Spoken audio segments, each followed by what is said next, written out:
All right, I'll invite you to sit down. We're going to have 3 lightning talks to welcome us back from lunch. So Ashok, take it away, please. Good afternoon, everyone.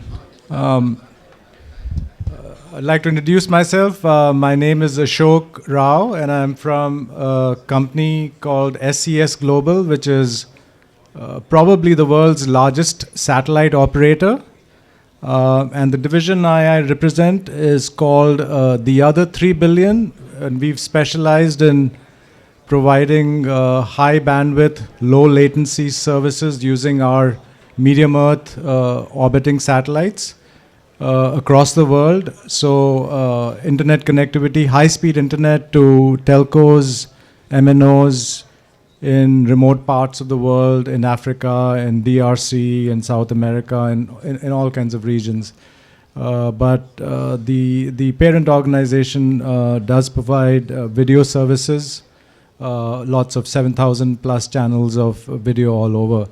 And our interest really in this, we are in the process of becoming a part of the consortium. So we won't be really partnering with any of you directly when we would be part of the consortium. But the reason for me to come up here is to make you guys aware of the relevance of satellite, the potential relevance of satellite in the new 5G world.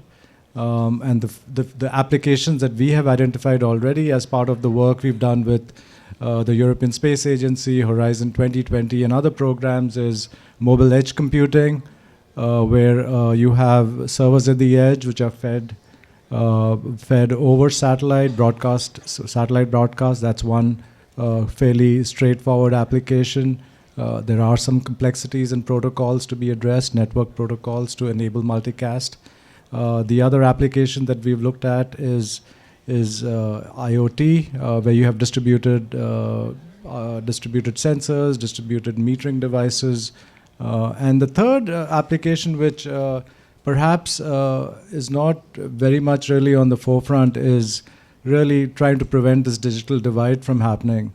And as you guys, you know, in a country like the US, a widespread country, you have pockets of affluence or pockets of wealth and concentration of people where you can provide high-speed services, but then you go into rural areas and you can barely get 2G.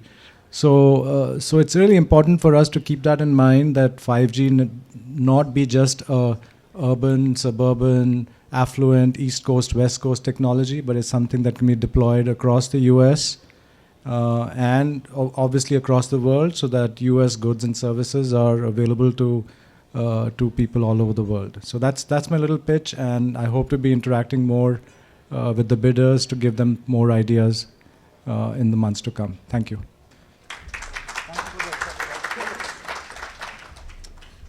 Jean-Pierre from New Tech.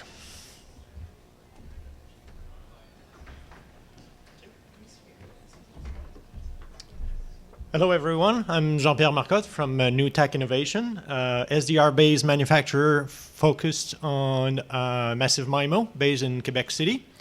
I'm here on the stage today to let you know that we have a massive MIMO testbed that we are working on.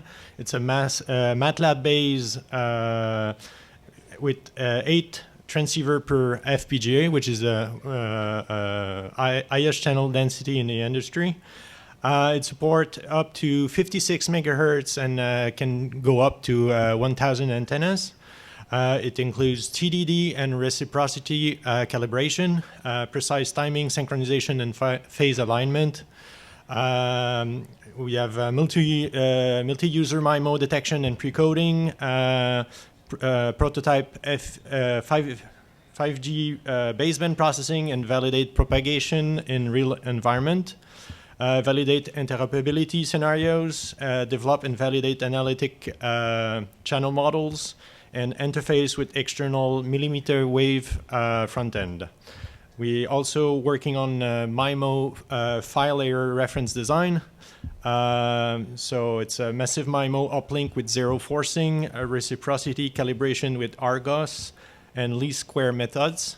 And we are actually working on the downlink. Thanks for your time.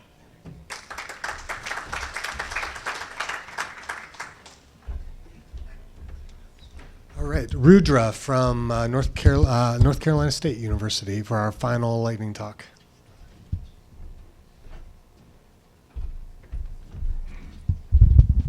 Thanks. Hi. Rudra Datta, North Carolina State University in Raleigh, North Carolina, the Triangle region of North Carolina. There's several universities there. There's also a very interesting engineering community there. NC State is home right now to not one but two NSF engineering research centers. I think we might currently be the only university to do that. I'm not sure. We are also home for the lead for the PAWR America $160 million initiative. So we have experience doing institutionally large kind of projects and stuff.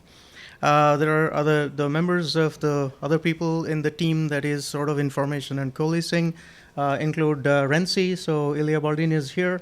Those of you involved in Genie know that he is one of the prime architects of Genie. We also have the city of Raleigh here. Noah's up here, and a few other people. We have been working with the city on a couple of different initiatives. One that had to do with smart transportation a while ago, and other ongoing stuff. We have several research things in and outside the university. There's a wireless research center of North Carolina, Jerry, Larry, and several others that are not here. They do a lot of stuff working with antenna, temporary towers, echo chambers and stuff. So other research people include, Brian Floyd working on millimeter wave and stuff like that. I should mention Ismail Guvench, Mihail Sikitiu, and Mohammad Shahzad, who were the winners of the preliminary round of the DARPA Grand Challenge, the Spectrum Grand Challenge that was mentioned, and the final round is now in progress. So we have a sort of thing. We also have a IoT type test bed called Cent Mesh that some of you know of because we discussed it in the large network test beds community of practice workshop. We have Phil Emer standing at the back there looking to sidle out or somebody. He is the architect of several very large projects, including our one for all North Carolina K through 12 education and raising the information technology and how children are able to use it and stuff like that. So we are trying to also partner with other entities and stuff like that. We have an extensive fiber plant in the Triangle region thanks to MCNC. Those of you who know, one of the earliest RONs in the regional optical networks, and now Google Fiber is coming in as well.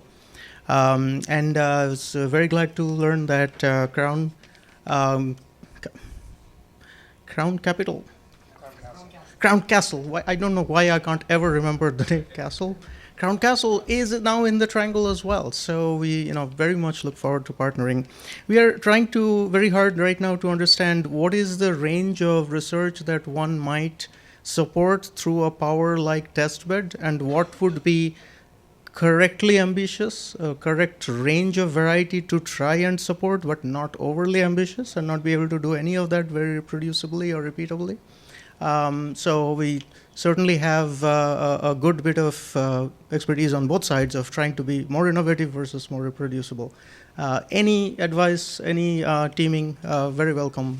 Teaming or otherwise, any advice would be excellent. Thank you.